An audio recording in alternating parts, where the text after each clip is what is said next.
So, Stacey, we're going to start in 1996. And there are a lot of Stacey Dales references in newspapers.com, thanks to your athletic accomplishments. And I pulled up a couple because this is remarkable. You were at a track something in high school. I don't know what it was, a state or a meet or whatever it was. You won the triple jump. You won the long jump. You won the high jump. You won all three. Yeah. So we'll talk basketball, but how fun was track? Did you enjoy that? You were just dominating. Kev, you're taking me back to some, first of all, aging me significantly, but taking me back to the nuances of my athletic career. I was actually a better soccer player. It was my first sport. I started when I was 6, I think. Then I was a basketball player, and I was probably a better track and field athlete than I was a soccer player or a basketball player. Humbly spoken, because I'm not fond of speaking of myself. But since you brought it up, I could jump my height on the tarmac. When it came to high jump, I was the runner-up in the Canadian National Championships for my age group. So behind this incredible athlete who was, weird story, ended up getting disqualified. So I automatically moved to first, but she shouldn't have. She was incredible. She was just a year older than me. And then in the triple jump is really where I shined the most. And man, I practiced. I had the best track and field coach named Jack Westrate, and he worked with me every day after high school.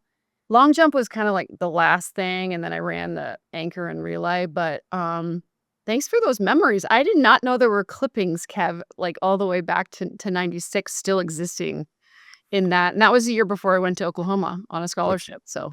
That's right. And we will shout out the Toronto Star, December 2nd, 1996. We have the gold medal final for senior girls basketball, Thousand Islands 60, E.L. Crossley 57, Stacey Dales 29. You put up 29 in the championship. Did I?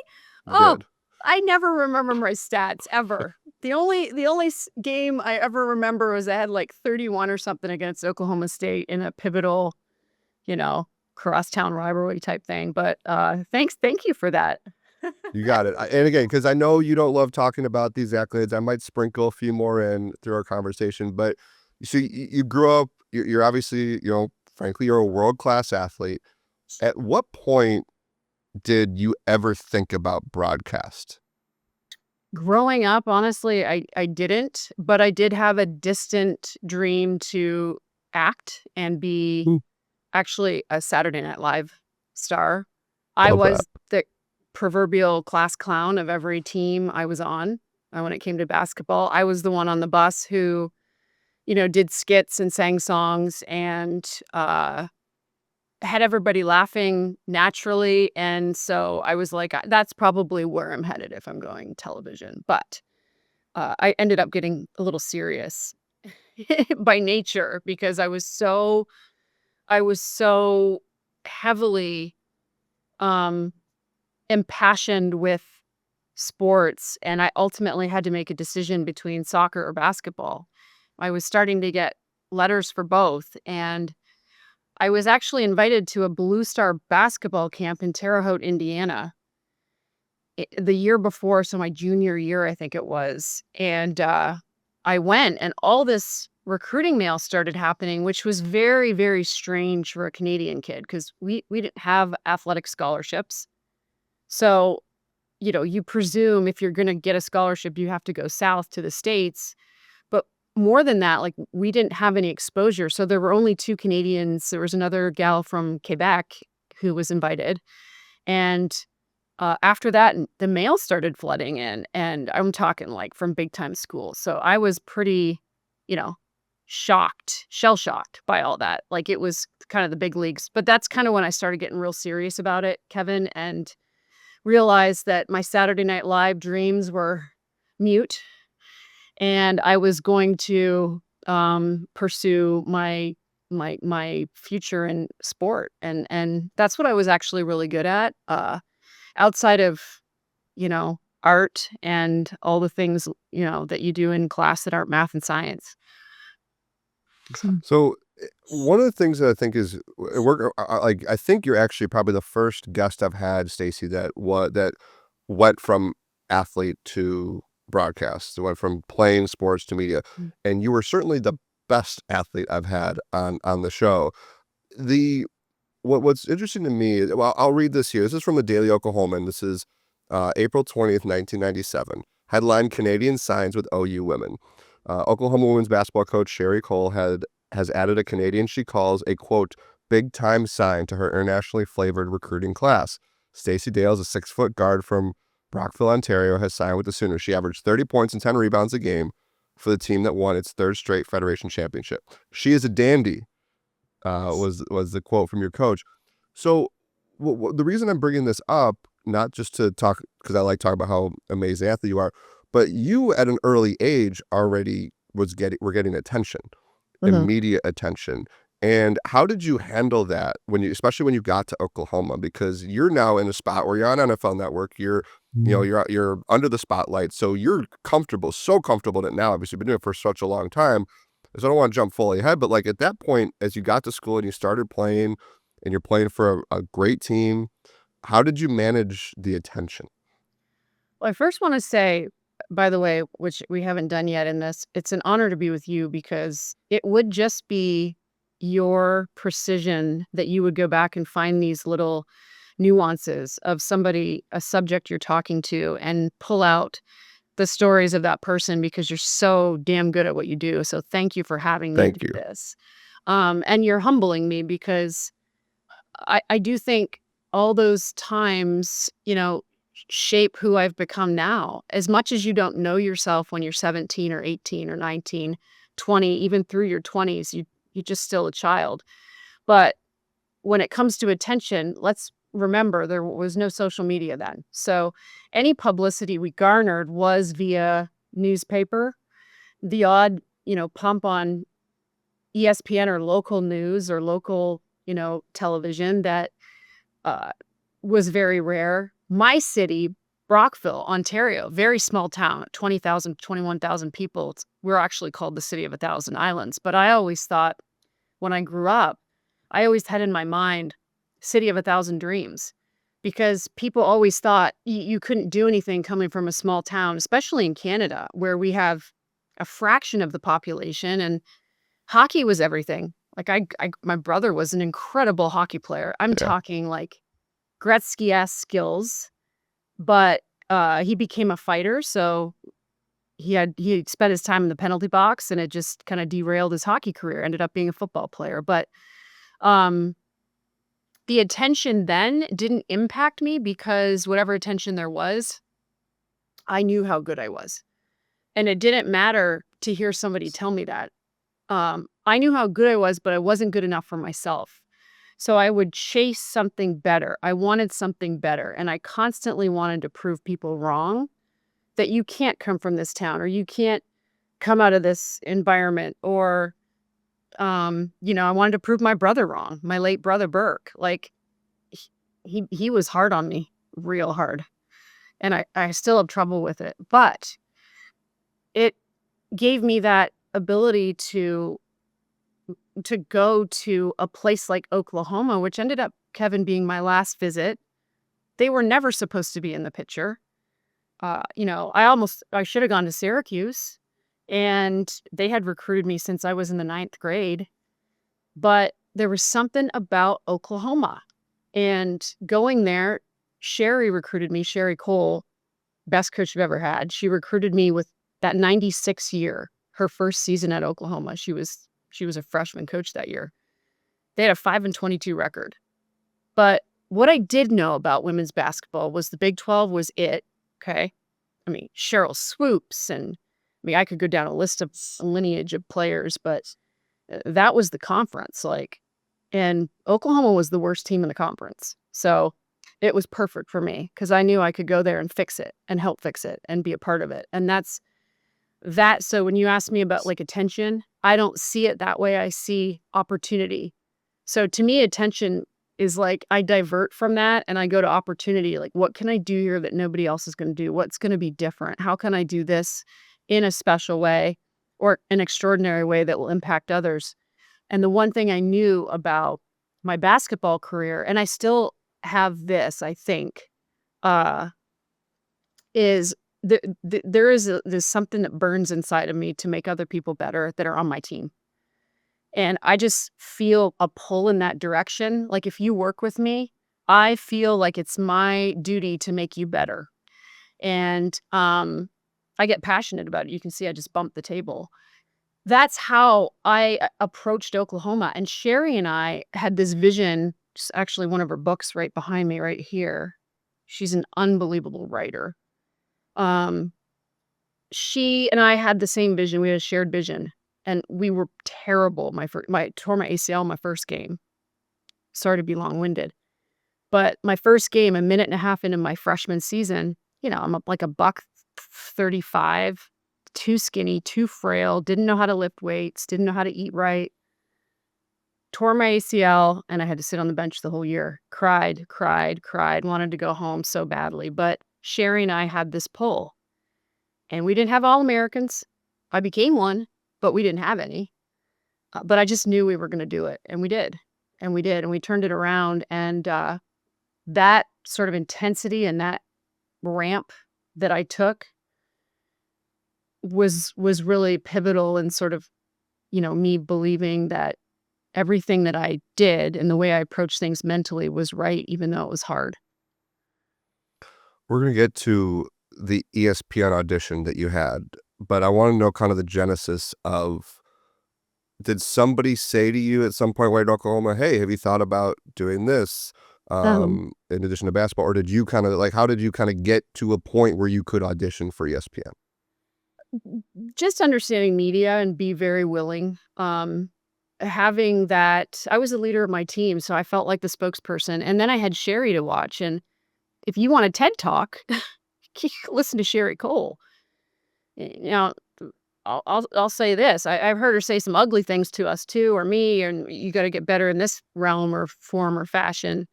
When she was real hard on us, it was hard. It was really hard. It's much more difficult now, I think, or then than it is now for kids. We didn't have transfer portals and all that stuff. But she also, she had a thought for the day every day in practice.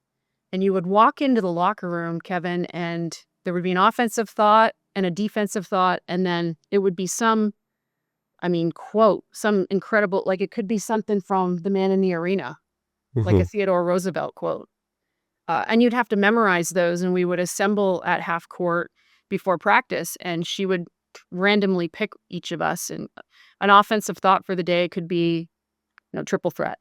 And you get charted on triple threat, or left-handed passes, or, fake a pass to make a pass. Defensive thought could be something like jump to the ball. Close out would be a big one. Closing out was huge, but it was always different.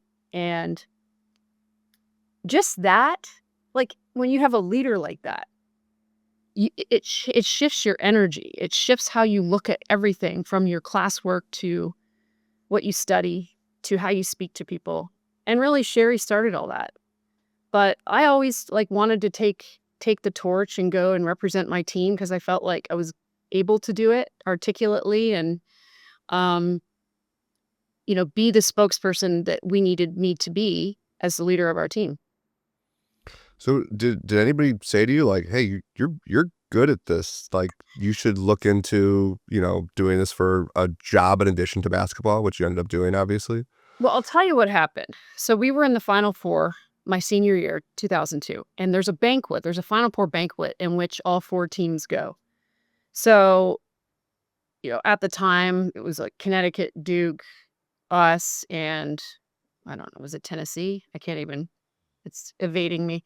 But we were all there, and Robin Roberts was the host at the time, the great Robin Roberts. And she would sit up there and bring up the head coach and the kind of the leader or the star of the team or whatever. So Gino and Sue, and I would go with Sherry. And I went up there and I did an impersonation of my coach, and I did some impersonations, which I didn't plan on doing. But you were in a room of like 500 people, and ESPN was in the room. And I think that they saw my personality come out a little bit because I was very comfortable with Sherry, and Robin's a master at making you feel comfortable. And that kind of left an imprint in their mind. And that's really how it all started flowing in that direction.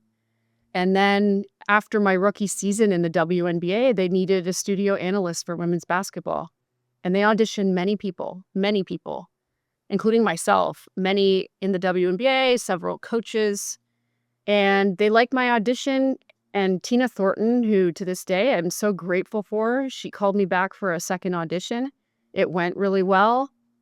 And they hired me. And that's how I started, 22 years old or 23 years old in television. So at that point, your only television experience would have been giving interviews as a player, right? Yeah, I mean, you hadn't done anything. Now I did. I couldn't work in the School of Journalism at Oklahoma because it conflicted with every practice time we had. So Right. I went to my student advisor, and I was like, what else can I do to present? Because do not put me in zoology or biology or whatever. And so I studied communications, but with a mass focus in mass journalism sort of approach. And so I would do a lot of presentations. That was about the extent of it. I would be very comfortable up in front of the class talking to people. I should note for our listeners that Oklahoma did beat Duke in the Final Four. Stacey Dales had 17 points, 3 3-pointers, 5 assists, 6 rebounds, which from the Tulsa World, and I quote, was typical for only the 6th player in women's college basketball history to be voted a 2-time All-American. This was in the preview ahead of the national championship game against a ridiculous UConn team that had Sue Bird and Diana Taurasi on it. They were the best. I mean, every starter was drafted, I think, in the first round of the WNBA draft, and I was like kind of in the middle of all of them, third. But yeah. So you're in the WNBA, Mm-hmm. and from this headline, this is from 2003. Dales enjoys moonlighting with ESPN, and there's a quote from the late great Rudy Martzke, who's who was the media columnist. He'd say, "I'd say ESPN has a winner in her. He named you the rookie analyst of the year. He admired your really attractive personality and guts on the air when stating opinions. If she wants to continue at this, I think she's already made big inroads." And this is 22 years ago, Stacey. What was that first year like as you're balancing professional basketball player and ESPN analyst? I think I was too young and naive to realize the difference or magnitude of it because, you're suddenly positioned to, and this is the hardest part, honestly, Kevin, for athletes coming out, even these NFL players that are now in the booth. The hardest part is really having a critical eye and voice on what you're seeing because people take things personally. I'm not sure if you're aware, but they take things real personally. And at the same token, I was a little naive to that. And so I just kind of approached it the way I know how, and it's do the homework. So that's when I started, how cool. Okay, I play in the WNBA now, but Pat Summitt was like, she was like one of our senior advisors with the Mystics, with Shamiko Holdsclaw and eventually Elena. And so Pat was there. So she and I got pretty close, the late, great Pat Summitt, as far as just being able to talk shop and hoops and being able to contact her. But hey, now I'm in this realm where I'm like, okay, I've got to get in touch with Gino Auriemma and, all these Kim Mulkey and all these coaches. Like, I got to get the genesis of what their teams are doing. So that's really, I started learning how to prepare for TV just like that, which is kind of how I've always done it. And making sure I know all the layers and all the reasons why they run a 1-3-1 versus a 3-2 or whatever the case may be defensively or on a full court press or whatever, you know what I mean? So, but I was also juggling playing, which became very difficult for me because I remember there was a point at which I got called into the senior coordinating producer's office of college football. And he's like, hey, do you want to report? And I was like, yeah, well, sure, that'd be great. My mid 20s at this point. And um, I had to suddenly transition to other things. And I can remember going to, even during basketball, like if I were doing sideline for an ACC showdown, like Wake Forest, North Carolina, or Duke, North Carolina, having to go train in a gym, work with the sports information team and the program, and then go train and then change and get ready and come and do like production meetings or whatever it may be. So it just kind of over the years became a little unmanageable where my counterparts in the WNBA were going overseas and keeping up with their skills. And I was here, eventually here in Chicago playing in men's leagues. Like that's how I stayed going. I played in men's leagues while I did ESPN work, and that did sharpen my skills because, you're playing against like some big dudes and, you got to be tough, like to hang with them because they're not playing around now. But yeah, so that's the challenge that I went through it with and had to make a decision at a certain point because I got burnt out. When you decided to uh, play for the Sky and return to basketball, I think I read that you had just done like a sideline reporting gig at a MAC football game, and like the next day you signed with the Chicago Sky. Um, what the reason actually one of the reasons I want to bring that up, and you could take that a different direction too, but I also want to know, when did you start to love football? I know you said your brother played it, Mm. and you started doing some college football stuff for ESPN, but when did football kind of become a thing for you? That's such a good question. Because I love sports. M you know, we only had one TV growing up, and my dad was a diehard Buffalo Bills fan, but I was like NBA, triple header on NBC, I'm there all day. I mean, I would watch a triple header on NBC and go out to my driveway in the middle of the winter, and I would play by myself at my hoop on my shed for hours upon hours until like 10 o'clock, trying to be Akeem Olajuwon and Scottie Pippen off the glass and Jordan's fadeaway and Magic's. I would pass it off the wall, would do these no look passes like Magic. That's how obsessed I was. But I would say my obsession honestly started a couple years into the NFL when I started NFL Network. Um, I left ESPN after about just under 8 years, and took a year off. I was very burned out. A lot was changing and going on in my life, and I moved to California, and they found out I was living out there, and I got a call, "Would you come and host Game Day Morning?" Of course, I was terrified. I've never hosted a show. I said yes because you have to say yes when there's an opportunity that pulls you, and, I didn't know anything about the NFL. At this point, I'm so removed even from college football. But the the force of the NFL pulled me to learn about it, and then I started going to games and getting to know the, communication staffs, and suddenly getting to talk to coaches and players, and that's how I fell in love with it. I fell in love with it with the sort of interpersonal contact with the teams. And now you're studying and following, as you know, Kevin, you formulate great relationships with these players that you've covered for so long. I mean, if Robbie Gould, let's just pull his name out of a hat, walks past you, he's going to stop and say hi to you because you wrote some amazing things about him, right? Like, and those relationships, it does become this sort of like, not a cult, but um, this very, very tight knit network that the NFL is, that I know you're nodding your head, that you fall in love with. And so while I learned the game, it took me a couple years because I was in the studio. But once I got out in the field, that's when it really changed. And it was about 3 years, two or 3 years in, probably three. Let's go back to that 2009 moment. What allowed you? I know you said you just have to say yes, but you said you were burned out. That Yes. was obviously a tough time for you. What allowed you to take that leap and go into something that's going to be obviously a really I mean, this is not just local team. I mean, this is a big deal to be at NFL Network at that stage. It's the NFL. It's like it's the NFL. It's the greatest sport on the planet. And I love all sports.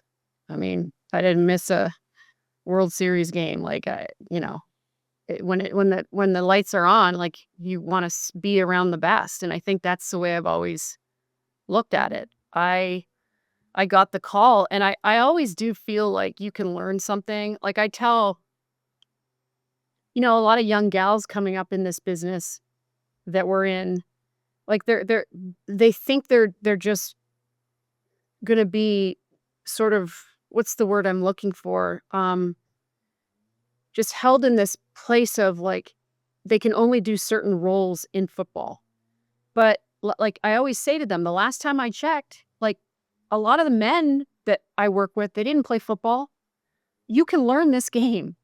And if you put the time in and you're passionate about it, you can learn it. And that's what I did. I wanted to learn it. I loved it. It became my life in many respects. So I think if you're willing to put in the work in anything, like, and I was willing to do the work, and it was hard. It was hard to get accepted at first at the NFL Network. I mean, they challenged me, but even more so, I felt like there was a level of, at times, they didn't believe in me. And that makes me really pissed off. Like, if you don't believe in me, then I'm going to do a little bit more, because that's how I approach sports. And that's where it goes back to being an athlete for me, and just how I trained. Like, I loved the moments training when nobody was there watching. That's when I got better, because I would try things and I would do things and I would do extra that I knew everybody else wasn't doing.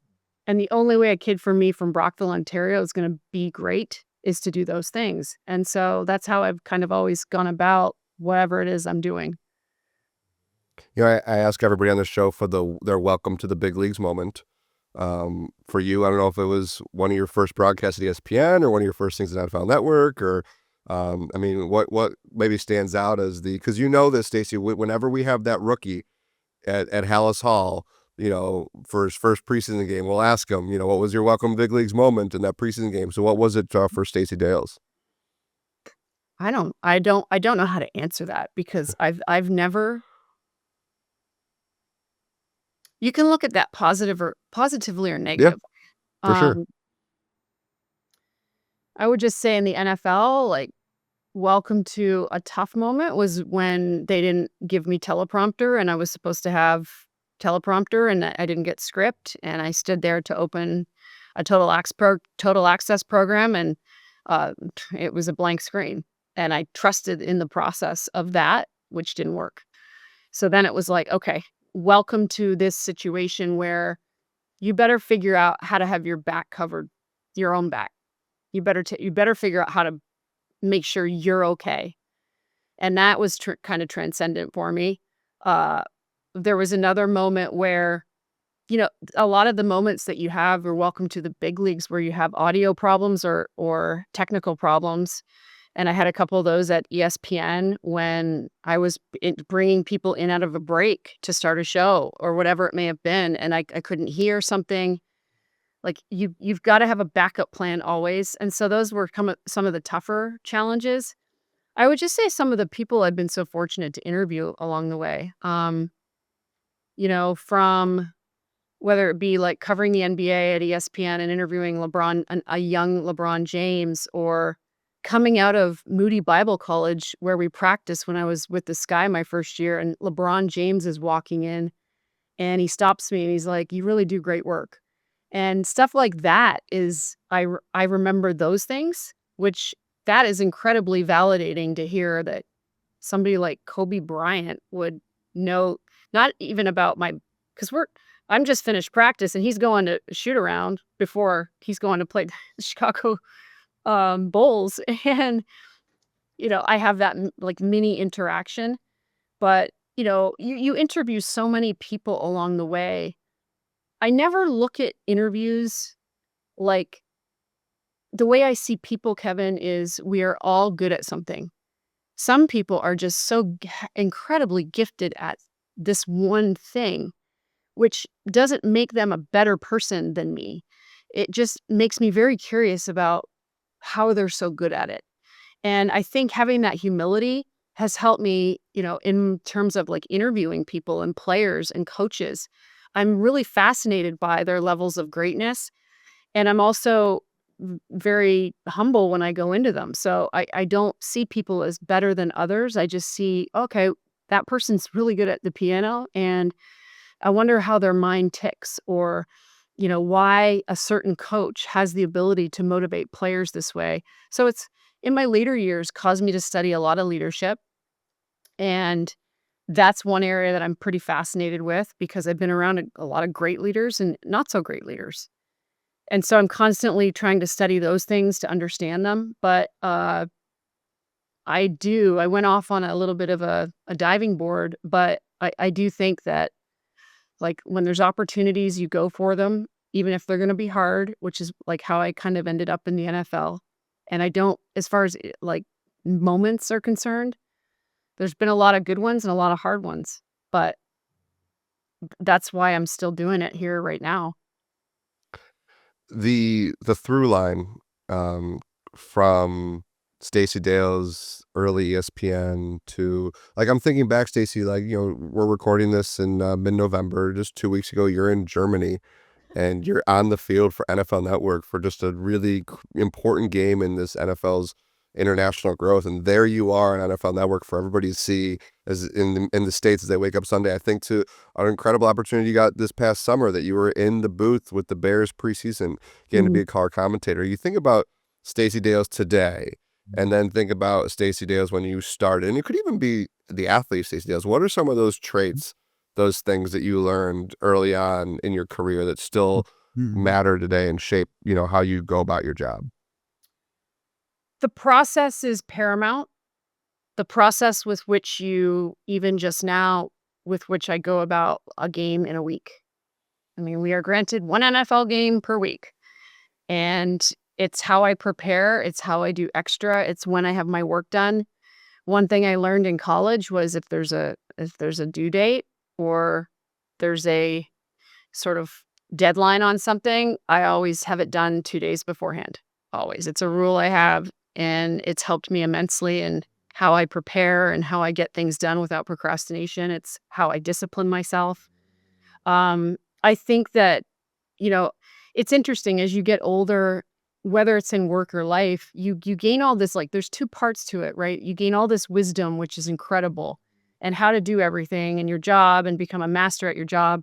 But then you start accumulating baggage and you start accumulating trauma, and you remember trauma from the past, and you're caught in this unique dichotomy of being exceptional at what you may do or just very routine in how good you can do something, and fighting through like the pain of whatever may be coming up in your life, and determining like what direction you're going to keep going with everything. Like, are you going to stay positive? Are you going to, because at this point you've been through leadership changes, you've been through people who have been chosen over you for roles, you have been through many mistakes, you have erred as a human, you have lost people in your life, and now like you look back because you're asking me these questions about my young self and how naive you were then. But those traits are the ones that end up carrying you to answer the question. The way I practiced, the way I cared, those are all still such important parts to me. And then I think always being in the moment is vital for me. I cannot stray from something from the past or a mistake that I made, whether it be a mistake on air. I may have slipped on a name. I may have done something in my life that I'm like regretful of, whatever that may be. Or I can't think about like the next game or the next, and I think a lot of teams and coaches and athletes live here. I can't think about like, am I going to the Super Bowl? Are we going to the Super Bowl? Am I going to play in the Super Bowl? I've got to stay right here, right now.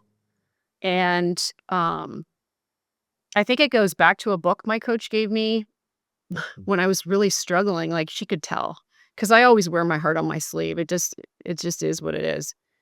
And she gave me this book called The Precious Present, and I tell a lot of people about it that are interested, but it's written by Spencer Johnson, and it's like the best read ever. And it brings you back to like what is the precious gift of right now?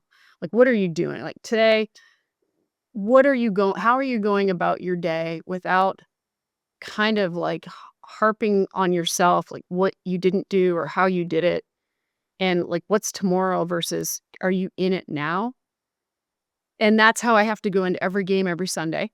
That's how I have to go into anything I do in life.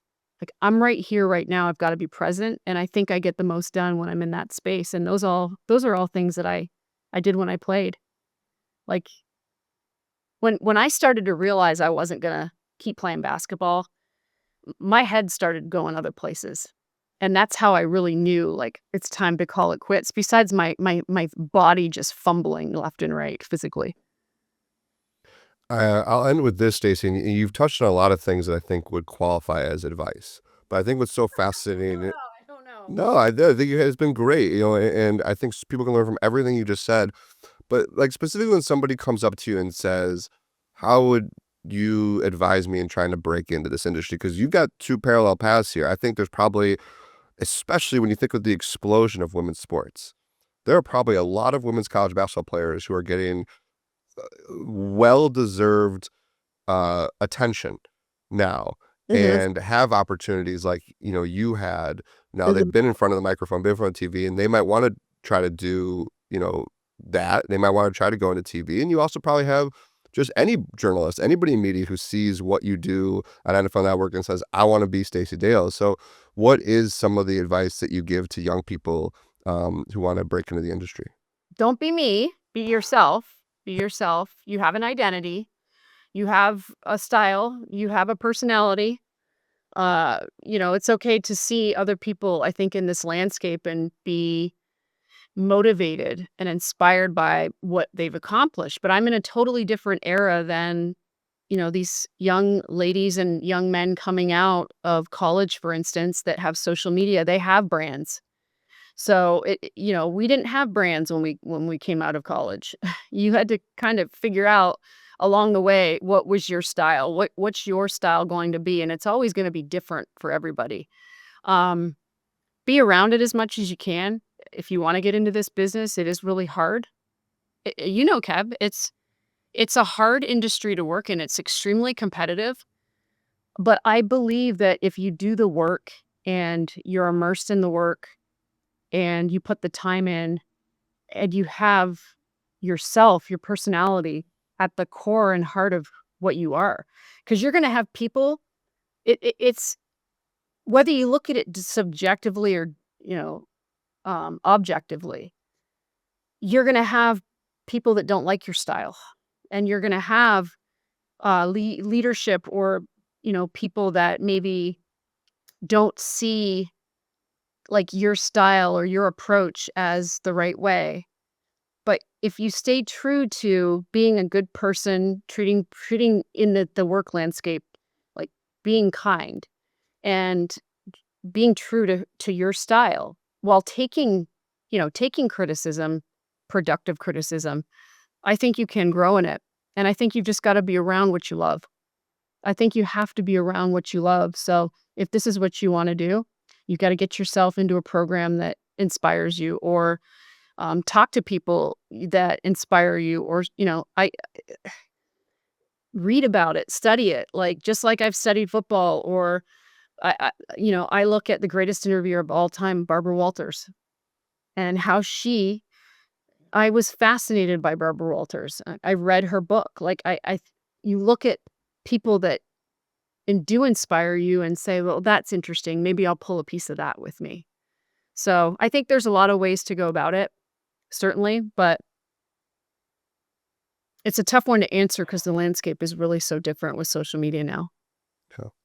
Well, Stacey, one of my welcome in big leagues moments is it's like, oh, not only do I get to cover Chicago Bears, I get to go to Hallis Hall and see Stacey Dales, who, like, you know, who's on NFL Network and has her jersey hanging in the rafters in Norman, Oklahoma. So it was a thrill to have you on to get to allow you to tell your story, and just again, great great advice and great important things that everyone can learn, not just from this podcast, but from watching you on NFL Network. Well, my mom always told me don't give advice to people who don't ask for it. And you didn't ask for it, but I love that we can share parts of ourselves and our journeys. And, hopefully there's one thing that may touch somebody else that's listening. So I appreciate you. You're you know how I feel about you, Kevin. You're one of the finest that in the business, but a nicer and kinder person. So thank you. Well, it means a lot. And thank you for telling our listeners how you broke in. You got it.